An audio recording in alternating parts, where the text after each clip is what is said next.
ಓಂ ನಮೋ ವಾಲ್ಮೀಕಿಯೇ. ನಮಸ್ಕಾರ ಬಂಧುಗಳೇ.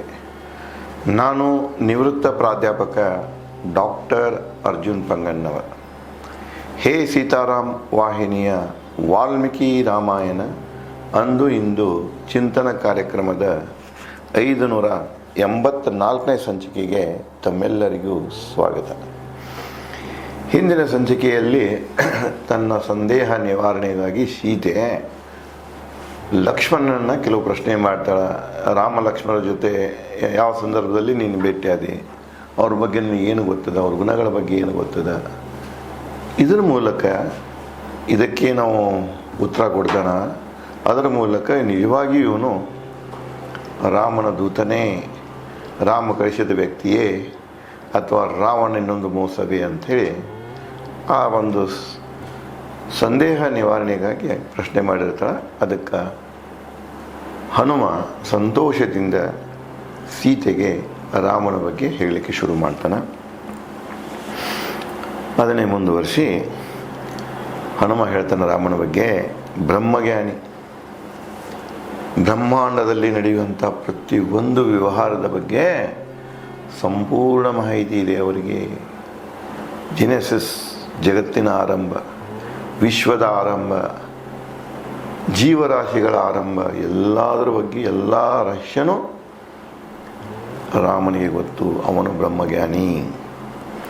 ವೇದ ಪಂಡಿತ, ಏನು 4 ವೇದಗಳನ್ನು ಋಷಿಮುನಿಗಳು ರಚನೆ ಮಾಡ್ಯಾರ ತಮ್ಮ ತಪಸ್ಸಿನ ಬಲದಿಂದ, ಅನುಭವದ ಬಲದಿಂದ. ಆ 4 ವೇದಗಳನ್ನು ಸಂಪೂರ್ಣವಾಗಿ ಅಧ್ಯಯನ ಮಾಡಿ ತಿಳಿದುಕೊಂಡಂಥ ಪಂಡಿತನು ರಾಮ. ವೇದಾಂಗ ಪರಿಣಿತ ಪುರುಷ. ವೇದಾಂಗ ಪರಿಣಿತ, ವೇದಾಂಗ ವೇದದ ಕೆಲವು ಅಂಗಗಳಿವೆ, ಅವುಗಳ ಪರಿಣಿತ. ವೇದಾಂಗಗಳು ಯಾವಂದರೆ, ಒಂದು ಶಿಕ್ಷ. ಏನೋ ಶಿಕ್ಷಣ ಅಂತ ಪದ ಬಳಸ್ತಾ ಇದ್ದೇವೆ. ಆ ಶಿಕ್ಷಣ ಪದದ ಮೂಲ ಪದ ಯಾವುದಂದರೆ ಶಿಕ್ಷ. ಶಿಕ್ಷ ಪದದಿಂದನ ಶಿಕ್ಷಣ ಹುಟ್ಟಿದ್ದು. ಶಿಕ್ಷ ಅಂದರೆ ಏನು? ಉಚ್ಚಾರ ಶಾಸ್ತ್ರ. ಅಕ್ಷರಗಳನ್ನು, ಸ್ವರ ಧ್ವನಿಗಳನ್ನು ನಾವು ಹೇಗೆ ಉಚ್ಚರಿಸುತ್ತೇವೆ, ಇಂಗ್ಲೀಷ್ನಲ್ಲಿ ಆರ್ಟಿಕ್ಯುಲೇಷನ್ ಅಂತ ಕರೀತಾರೆ. ನಾಲಿಗೆಗಳನ್ನು ಎರಡು ನಾಲಿಗೆ ಬಳಕೆ, ಅಂಗಟದ ಬಳಕೆ, ನಾಸಿಕದ ಮೂಗಿನ ಬಳಕೆ, ತುಟಿಗಳ ಬಳಕೆ, ಹಲ್ಲು ಮತ್ತು ನಾಲಿಗೆಯ ಬಳಕೆ, ಯಾವ ರೀತಿಯಾಗಿ ಇವುಗಳನ್ನು ಬಳಸಿ ಸ್ವರಗಳನ್ನು ಉಚ್ಚರಿಸಬೇಕು, ವ್ಯಂಜನಗಳನ್ನು ಉಚ್ಚರಿಸಬೇಕು, ಅರ್ಥಾತ್ ಅಕ್ಷರಗಳನ್ನು ಉಚ್ಚರಿಸಬೇಕು ಅನ್ನುವಂಥ ಶಾಸ್ತ್ರಕ್ಕೆ ಶಿಕ್ಷ ಅಂತ ಕರೀತಾರೆ. ಇದರದ ಪರಿಣಿತ ರಾಮ. 6 ವೇದಾಂಗಗಳು. ಒಂದನೇದು ಶಿಕ್ಷ, ಎರಡನೇದು ಛಂದಸ್ಸ ಶಾಸ್ತ್ರ, ಪ್ರಾಸಿಡಿ ಅಂತ ಕರಿತೇವೆ. ಸ್ಟ್ರೆಸ್ ಆ್ಯಂಡ್ ಅನ್ಸ್ಟ್ರೆಸ್, ಲಘು, ಗುರು, ಮಾತೃಕೆ. ಅಂದರೆ ತಮಗೆ ಹೇಳಿದ್ದೇನೆ, ವಾಲ್ಮೀಕಿಯವರು ರಾಮಾಯಣ ರಚಿಸುವ ಅನುಷ್ಠೂಪ ಛಂದಸ್ಶಾಸ್ತ್ರದ ಅಡಿಯಲ್ಲಿ ರಚನೆ ಮಾಡ್ಯಾರ. ಅಂದರೆ 16 ಉಚ್ಚಾರಾಕ್ಷರಗಳ ಒಂದು ಪಂಕ್ತಿ, 2 ಪಂಕ್ತಿ. ಅಂದರೆ ಒಂದು ಶ್ಲೋಕದಲ್ಲಿ 32 ಉಚ್ಚಾರಾಕ್ಷರಗಳು. ಅದರ ಪೂರ್ವದಲ್ಲೇ ಗಾಯತ್ರಿ ಛಂದಸ್ಸಿನಿಂದ ಬಳಸ್ತಿದ್ರು. ಗಾಯತ್ರಿ ಛಂದಸ್ಸಿನಾಗ ಏನು ಶ್ಲೋಕದ 2 ಪಂಕ್ತಿಗಳದಾವ, ಪ್ರತಿ ಪಂಕ್ತಿಯಲ್ಲಿ ಅಥವಾ ಒಟ್ಟು ಪ್ರತಿ ಪಂಕ್ತಿಯಲ್ಲಿ 12 ಉಚ್ಚಾರಾಕ್ಷರಗಳಿರ್ತಿದ್ದು, ಅಂದರೆ 24. ಇವು ಛಂದಸ್ಶಾಸ್ತ್ರ ಆವಾಗಿಂದ. ಅದರ ಬಗ್ಗೆ ಸಂಪೂರ್ಣವಾಗಿ ತಿಳ್ಕೊಂಡಂತಹ ರಾಮ. ಮೂರನೇದು ವ್ಯಾಕರಣ ಶಾಸ್ತ್ರ. ನೋಡಿ, ಉಚ್ಚಾರ ಶಾಸ್ತ್ರ ಬೇರೆ, ಛಂದಸ್ಸು ಶಾಸ್ತ್ರ ಬೇರೆ, ವ್ಯಾಕರಣ ಶಾಸ್ತ್ರ ಬೇರೆ. ವಾಕ್ಯ ರಚನೆ, ವಾಕ್ಯದಲ್ಲಿ ಬರುವಂಥ ನಾವೇನಂತೀವಿ ಪಾರ್ಟ್ಸ್ ಆಫ್ ಸ್ಪೀಚ್ ಅಂತ ಕರಿತೀವಿ. ಕ್ರಿಯಾಪದ ಆಗಿರ್ಬೋದು, ನಾಮಪದ ಆಗಿರ್ಬೋದು, ವಿಶೇಷ ನಾಮಪದ ಆಗಿರ್ಬೋದು. ಇವುಗಳ ಬಗ್ಗೆ ಸಂಪೂರ್ಣ ವ್ಯಾಕರಣದ ಬಗ್ಗೆ, ವಾಕ್ಯಗಳ ರಚನೆಯ ಬಗ್ಗೆ ಸಂಪೂರ್ಣ ತಿಳುವಳಿಕೆ ರಾಮನಿಗೆ ಇದೆ. 4ನೇದು ನಿರುಕ್ತ. ಅಂದರೆ ವೇದ ಶಬ್ದಕೋಶ, ವೊಕ್ಯಾಬ್ಯುಲರಿ ಅಂತ ಕರಿತೇವೆ. ವೇದಗಳಲ್ಲಿ ಬಳಸಿದಂತಹ ಶಬ್ದಗಳ ಅರ್ಥದ ಒಂದು ಶಬ್ದಕೋಶ, ಡಿಕ್ಷನರಿ. ಅದಕ್ಕೆ ನಿರುಕ್ತ ಅಂತ ಕರೀತಾರೆ. ಅದರ ಬಗ್ಗೆನೂ ಪರಿಣಿತಿದ್ದಾನ. 5ನೇದು ಜ್ಯೋತಿಷ್ಯ ಶಾಸ್ತ್ರ. ರಾಮಾಯಣ ಕಾಲದಲ್ಲಿ ಜ್ಯೋತಿಷ್ಯ ಶಾಸ್ತ್ರ ಸಾಕಷ್ಟು ಪ್ರಗತಿಯನ್ನು ಹೊಂದಿತ್ತು ಮತ್ತು ರೂಢಿಯಲ್ಲೇನೂ ಇತ್ತು. ಇದೇನು ಖಗೋಳ ಕಾಯಗಳಂತ ಬರ್ತಾವಲ್ಲ, ಆಕಾಶ ಕಾಯಗಳ ಚಲನವಲನ ಕ್ಯಾಲ್ಕುಲೇಷನ್ ಇದೆ. ಅದಕ್ಕೆ ಅವುಗಳ ಆಧಾರದ ಮೇಲೆ ಅವರು ಭವಿಷ್ಯವನ್ನು, ಸಂಭವಿಸಬಹುದಾದ ಘಟನೆಗಳನ್ನು, ವ್ಯಕ್ತಿ ಚಾರಿತ್ರ್ಯಗಳನ್ನು, ದೇಶದ ಆಗುಹೋಗುಗಳ ಬಗ್ಗೆ ಹೇಳುವಂತಹ ಈ ಒಂದು ಕಲೆಯ ಶಾಸ್ತ್ರ ಏನಿದೆ ಇತ್ತು. ಅದನ್ನು ರಾಮನು, ಅದರಲ್ಲಿ ಪರಿಣಿತದ್ದ ರಾಮನಿಗೆ ಅದು ಸಂಪೂರ್ಣವಾಗಿ ತಿಳಿದಿತ್ತು. 6ನೇ ವೇದಾಂಗ ಯಾವುದಂದ್ರೆ, ವೇದಾಂಗ 6 ವೇದಾಂಗಗಳು. 6ನೇದು ಯಾವುದಪ್ಪ ಅಂದರೆ ಕಲ್ಪ. ಕಲ್ಪ ಅಂದರೆ ಸುರರ ಅಂದರೆ ದೇವತೆಗಳ ಸಾಧನೆಯ ನಿರೂಪಣೆಗಳು, ನ್ಯಾರೇಷನ್ಸ್.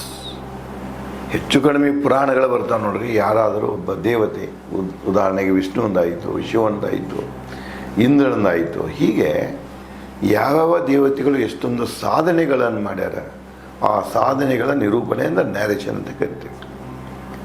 ಪಾಸಿಟಿವ್ ನ್ಯಾರೇಷನ್ ಆಗಿರ್ಬೋದು, ನೆಗೆಟಿವ್ ನ್ಯಾರೇಷನ್ ಆಗಿರ್ಬೋದು. ಸೊ ಈ ನಿರೂಪಣೆ ಶಾಸ್ತ್ರ ಕೂಡ ರಾಮನಿಗೆ ಸಾಕಷ್ಟು ತಿಳಿದಿತ್ತು. ಈ 6 ವೇದಾಂಗಗಳಲ್ಲಿ ರಾಮ ಪರಿಣಿತ ಅಂತ ಹೇಳ್ತಾನೆ. ಪುರುಷೋತ್ತಮ, ಪುರುಷರಲ್ಲಿಯೇ ಎಲ್ಲ ದೃಷ್ಟಿಯಿಂದನೂ, ಪರಾಕ್ರಮ ದೃಷ್ಟಿಯಿಂದ, ಸನ್ನಡತೆಯ ದೃಷ್ಟಿಯಿಂದ, ವಿದ್ಯೆಯ ದೃಷ್ಟಿಯಿಂದ, ಯಾವುದೇ ಆ್ಯಂಗಲ್ನಿಂದ ತಗೊಳ್ರಿ ಅವನು ಪುರುಷರಲ್ಲಿಯೇ ಶ್ರೇಷ್ಠನಾಗಿದ್ದ. ಅದಕ್ಕೆ ಅವನಿಗೆ ಪುರುಷೋತ್ತಮ ಅಂತ ಕರಿತಿದ್ವು. ಓ ಸೀತಾದೇವಿ ವಿಶಾಲ ಭುಜ, ಮತ್ತು ಮುಂದುವರೆದು ಹೇಳ್ತಾನೆ. ಇಷ್ಟಲ್ಲದ ಅವನ ದೈಹಿಕದ ಬಗ್ಗೆ ಹೇಳ್ತಾನೆ. ವಿಶಾಲ ಭುಜವನ್ನು ಹೊಂದಿದ್ದ, ಮಹಾಭಾವು, ಅಜಾತ್ ಅಂದ್ರೆ ದೊಡ್ಡ ಅವನ ಕೈಗಳು, ತೋಳಗಳು, ಅಜಾನಬಾಹು,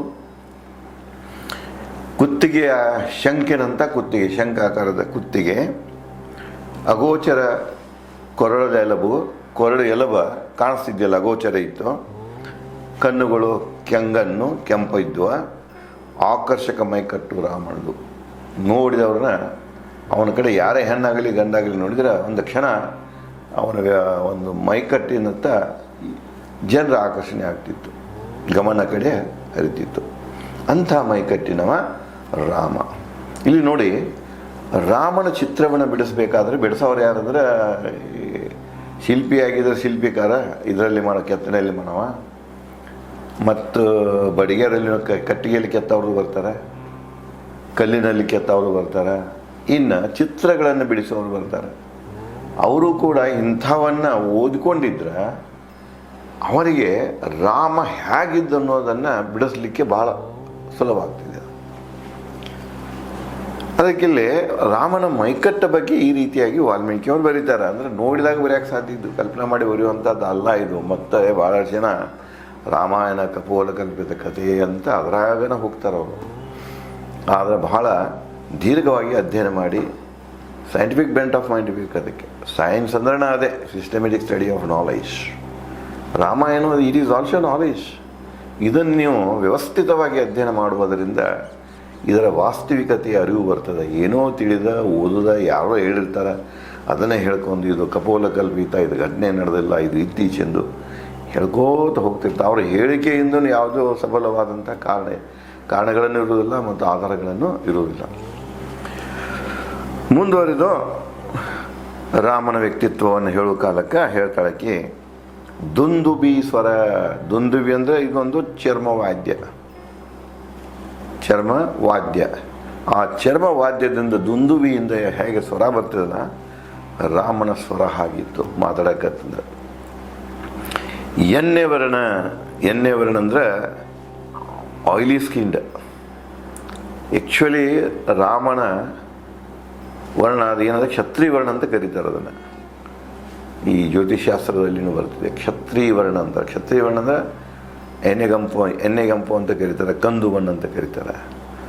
ಅದ್ರಾಗ ಏನಂತ ಸ್ಕಿನ್ ಹೆಂಗಿರ್ತದೆ ಅಂದರೆ ಆಯಿಲಿ ಇರ್ತದೆ ಅವ್ರ ಸ್ಕಿನ್, ಎಣ್ಣೆ ಚರ್ಮದ ಸ್ಕಿನ್ ಇರ್ತದೆ. ಒಬ್ಬರು dry skin, normal skin, oily skin. ಈಗೆಲ್ಲ ಸಾಬಣ ಜೊತೆ ಮಾಡ್ತಲ್ಲ ಸಾವುಕಾರ, ಈ ಸ್ಕಿನ್ ಬ್ಯಾಗ ಮಾಡಿರ್ತಾರೆ. ರಾಮನ ಆಯಿಲಿ ಸ್ಕಿನ್ದ ಇದ್ದವನು, ಆಯಿಲಿ ಸ್ಕಿನ್ ಇತ್ತು. ಎಣ್ಣೆ ವರ್ಣ. ಮುಂದೆ ತ್ರಿಬಲ ನೋಡ್ರಿ, 3 ಬಲಗಳು ಯಾವಪ್ಪ ಅಂದರೆ ಎದೆ, ನಡು, ಮುಷ್ಟಿ ಸ್ಟ್ರಾಂಗ್ ಇದ್ದು ತ್ರಿಬಲ. ತ್ರಿಲಂಬ 3 ಲಂಬಗಳು. ತ್ರಿಲಂಬ ಯಾವುದಂದ್ರೆ ಹುಬ್ಬ, ಕೈ, ಪಾದಗಳು ತ್ರಿಲಂಬ. ತ್ರಿಸಮದಾಗ ಸಂದು, ಮೊಳಕಾಲು, ಮೊಳಕೈ ಇವಕ್ಕೆ ತ್ರಿಸಮ ಅಂತ ಕರೀತಾರೆ. ಉಬ್ಬ ಎದೆ, ಬೆನ್ನು, ಹೊಟ್ಟೆ, ಕೀಲು ಉಬ್ಬ ಅಂತಾರೆ. ತಾಮ್ರವರ್ಣ ಕಣ್ಣಂಚು, ಉಗುರು, ಹಸ್ತಗಳು ಇವಕ್ಕೆ ತಾಮ್ರವರ್ಣ ಅಂತ ಕರೀತಾರೆ. ಮೃದು ಯಾವಂದರೆ ಕೂದಲು, ಕಿಬ್ಬೊಟ್ಟೆ, ಪಾದಗಳು ಇವಕ್ಕೆ ಮೃದು ಅಂತ ಕರೀತಾರೆ. ಗಾಂಭೀರ ನಡೆ, ಧ್ವನಿ, ನೋಟ ಇವಕ್ಕೆ ಗಾಂಭೀರ ಅಂತ ಕರೀತಾರೆ. ಇವುಗಳನ್ನು ಸದಾ ರಾಮ ಹೊಂದಿದ್ದನು. ಮತ್ತು ಇದೇ ರೀತಿಯಾಗಿ ವಾಲ್ಮೀಕಿಯವರು ರಾಮನ ವ್ಯಕ್ತಿತ್ವದ ಬಗ್ಗೆ, ಮೈಕಟ್ಟಿನ ಬಗ್ಗೆ, ನೋಟದ ಬಗ್ಗೆ ಏನು ಹೇಳ್ತಾರೆ ಅನ್ನೋದನ್ನ ನಾನು ತಮಗೆ ಮುಂದಿನ ಸಂಚಿಕೆಯಲ್ಲಿ ಹಂಚಿಕೊಳ್ಳುವೆ. ಧನ್ಯವಾದಗಳು.